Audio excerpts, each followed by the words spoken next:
It's that time of the year again. You get your year-end report from the bank, you see a performance number, and within 5 minutes, you're either relieved, disappointed, or confused. The problem is that there is a good chance that these performance reviews might leave you confused or with the wrong conclusion. So, in this video, I'll give you 8 very practical tips you can use in your next meeting with your wealth manager to find out one thing. Is your discretionary mandate truly competitive for the risk taken, or are you just looking at a nice story? And stay until the end, because the last tip is the one that turns the whole discussion into action. Tip 1. Start with the right performance number. Ask your bank for your performance after all fees and ask them to show it as a time-weighted return. Time-weighted return is important because it measures the manager's investment decisions without being distorted by deposits or withdrawals you made during the year. Have them show this number for the full period since the mandate started, the last 12 months, and year to date. Tip 2. Insist on a fair comparison. Real peers, not synthetic benchmarks, not synthetic market indices. Tell the bankers, please don't compare this discretionary mandate to a stock market index or to a theoretical model portfolio. Compare it to a group of real discretionary mandates with the same goal and the same risk level. The point is not whether your wealth manager beat a generic index. The point is whether he delivered strong results for the level of risk taken compared to similar mandates. And the comparison should reflect real life. Discretionary portfolios have many holdings and they include fees. Also, the peer group should not be based on strategy funds because funds often have a different structure, extra cost layers, different constraints, and different incentives that a real discretionary mandate doesn't have. If your asset manager benchmarks a mandate against funds, the comparison can look good on paper but still be misleading because it doesn't reflect how discretionary portfolios are actually built and managed. Tip 3. Make your wealth manager show performance and risk together and compare everything to peers. Ask the banker for a simple one-page table that shows not only performance after fees, but also the key risk numbers, and ask him to show each of these versus comparable mandates, not just in isolation.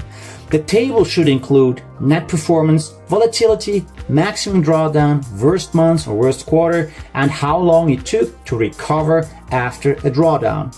Volatility is basically the ups and downs of the portfolio, how much the value typically swings over time.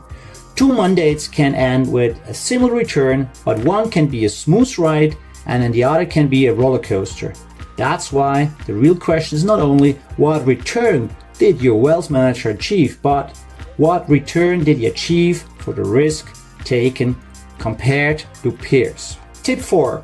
Ask for your peer rank, not just the benchmark line. Ask the banker where the mandate ranks versus comparable mandates. For example, which quartile it sits in, top 25%, middle 50%, or bottom 25%. Insist that he shows this ranking over several time periods, such as 1 year, 3 years, 5 years, and since inception, if available. So he can't select only the good window, and ask him to present it in a way that makes interpretation easy. Performance on one axis and the risk on the other. That way it becomes clear whether the mandate is truly competitive or whether the results came mainly from taking more risk than peers. Tip 5. Validate data quality and calculation robustness. Ask the wealth manager to confirm that performance is calculated from the bank's core systems, core banking or portfolio management system, including valuation and cash flows, not from manual spreadsheets.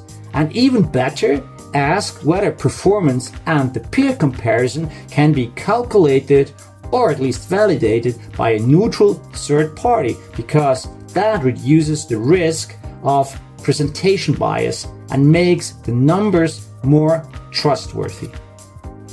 Tip 6.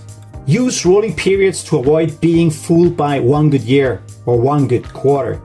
Ask the banker to show rolling returns, ideally as a rolling 12 months return or even rolling 3 months returns. Rolling means that the return is recalculated again and again over many overlapping windows. For example, every month you look back over the last 12 months or over the last 3 months.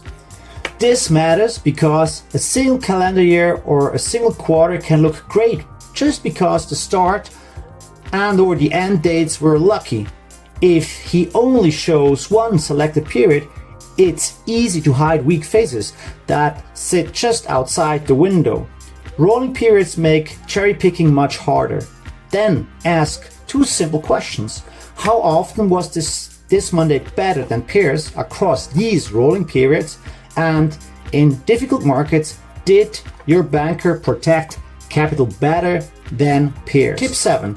Ask a clear accountability question and decide what happens next. Ask your banker, given this Monday's risk level and objectives, what would you personally consider a good competitive result versus peers over time? And are you delivering that? If the answer is unclear or the mandate is consistently behind peers, ask what exactly will change and by when.